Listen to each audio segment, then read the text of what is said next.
दोस्तों जैसा कि आप लोगों के बहुत दुखद समाचार है, जैसा कि अंशिका जी का थोड़ा सा पैर बाइक से गिर के फ्रैक्चर हो गया है, जिसकी वजह से वीडियो आपको लेट मिलेगा और हमें बहुत दुख के साथ सूचित करना पड़ रहा है। इसके लिए आपको हम आज इनसे मिलवाते हैं।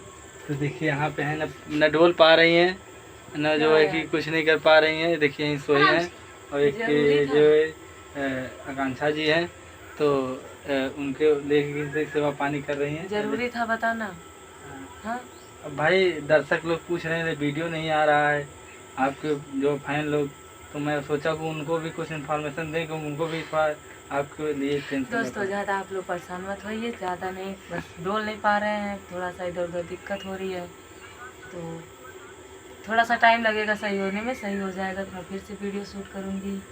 ये गधे को मना किया था लेकिन ये मानता ही नहीं है, कुछ भी इतना सा भी खरोच आता है आप सब तक ही पहुँचाने लगता है, कहता नहीं ज़रूरी है बताना।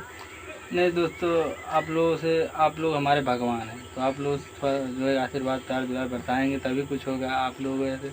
और इसके बाद वीडियो थोड़ा जो है कि नहीं आ रहा था, आप लोग कमेंट करें तो मैं को बता दूँ आपको। चल ठीक है, बता दिए ना। तो दोस्तों इसकी बात, लेकिन दोस्तों आप लोग प्यार दुलार बरसाते रहिएगा, ये नहीं भूल जाए भूलिएगा मत। तो इनका जल्द से जल्द दुआ करिए पैर ठीक हो जाए और फिर से वीडियो में आ जाए। और बाइक से जानते हैं, बाइक से थोड़ा गड़बड़ मैटर हो गया था तो इसकी वजह से, और मेरा भी मुंह फूल गया है दोस्तों, आज बर्रा काट लिया था। झूठ क्यों बोल रहा है तू? तो बाइक ये पे था, गिरा है, बर्रा काटा था। चलिए दोस्तों, तो यही सब बात था, इसकी वजह से वीडियो नहीं आ रहा था। तो मिलते हैं नेक्स्ट नए वीडियो के साथ। हम धमाकेदार वीडियो आप लोग बीच आएगा और जल्द से जल्द आएगा और बहुत ही मस्त